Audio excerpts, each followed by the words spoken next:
Et le lundi, on accueille Sandrine Monette. C'est mon petit plaisir du lundi. Bonjour Sandrine. Bonjour Olivier. Sandrine Monette de la société Happy Mood. On parle donc business. C'est BWBiz, on est bien d'accord.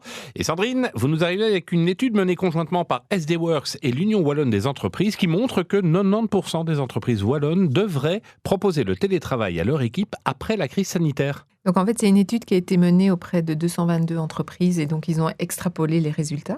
Et donc, je dirais, c'est pas trop tôt de se poser la question quand même. Oui, c'est vrai, quelque part. Faut dire qu'avant la crise, seuls 50% des entreprises étaient partantes. Et en réalité, en fait, seuls 23% le mettraient en pratique. Ah, tout à fait. Et pourquoi est-ce que c'est si difficile d'envisager de conserver le télétravail après la crise sanitaire ? Donc en fait, le télétravail, au départ, le grand frein, c'était l'infrastructure IT. Oui. Donc pouvoir partager des systèmes, des documents quand on est à la maison.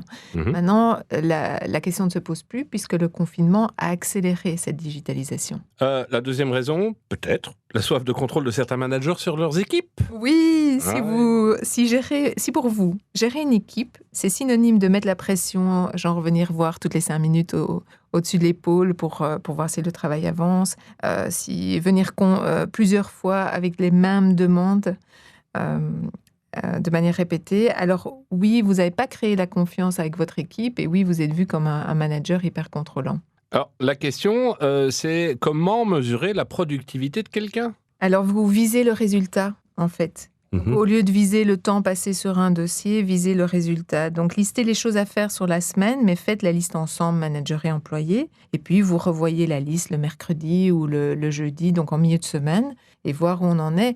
Et au lieu de poser la question en tant que manager, est-ce que tu as fait ça ? C'est de dire, voilà, je vois que ce dossier n'avance pas. Qu'est-ce que je peux faire, moi, en tant que manager, pour t'aider à avancer ?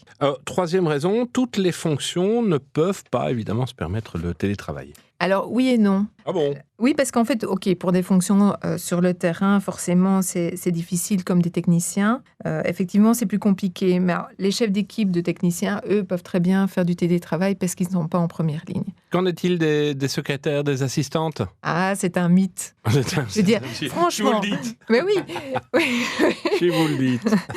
Franchement, ils ou elles ne doivent pas être physiquement présents pour planifier des réunions. Mais c'est toujours plus facile en tant que manager d'avoir la personne à 10 mètres de soi, de venir lui parler toutes les 5 minutes. Donc, quelque part, il faut se dire qu'on est en 2020 et donc que si vous avez différents points, vous les regroupez, vous faites un appel à votre assistant, votre secrétaire et vous lui demandez de faire ça, ça ou ça, ou on a un système de chat. Donc, l'excuse de dire non, il faut qu'elle soit présente ou il soit présent n'existe plus vraiment. Lieu d'être, non. On est d'accord. Et puis, dernière raison, ça peut plus se comprendre, me semble-t-il, la manière dont est organisée l'entreprise. Oui, en fait, ce sont les PME qui adoptent plus vite le télétravail, déjà d'office avant la crise. Pourquoi ? Parce que ce sont des petites structures avec peu de hiérarchie. Donc, en fait, ils rendent responsables et autonomes leurs employés très vite. Et donc, si vous êtes une plus grande société, revoyez la structure hiérarchique de votre entreprise en limitant le nombre de managers. C'est aussi, par exemple, si vous avez un manager qui gère 2 personnes, puis à côté, dans la même équipe, un autre manager qui gère 2 personnes, quel est l'intérêt ?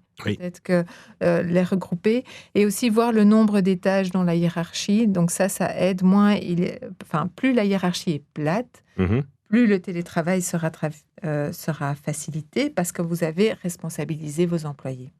Alors, le télétravail ne concerne que 1, 2, voire 3 jours par semaine et en fait, on n'envisage pas vraiment le temps plein. Non, parce que finalement, le télétravail, c'est un bon équilibre entre la vie privée et la vie professionnelle, puisque vous vous permettez de ne pas aller jusqu'au bureau, donc vous gagnez du temps. Mais d'un autre côté, vous avez besoin aussi de la sociabilisation avec vos collègues. Important. Vous avez besoin aussi de certaines réunions, certains types de réunions en présentiel. Donc c'est vrai que le télétravail, ce n'est pas une solution à temps plein. En conclusion, de plus en plus d'entreprises wallonnes sont prêtes à continuer le télétravail et c'est plutôt une bonne nouvelle. Très bonne nouvelle. Sandrine, on va vous retrouver lundi prochain. On rappelle que vous nous arrivez avec vos conseils au nom d'Happy Mood, happymood.be parce qu'on vous retrouve sur tous les réseaux sociaux digitaux. On rappelle aussi que votre société s'est spécialisée dans le conseil en communication et en podcast d'entreprise. Merci Sandrine, à lundi. Merci Olivier.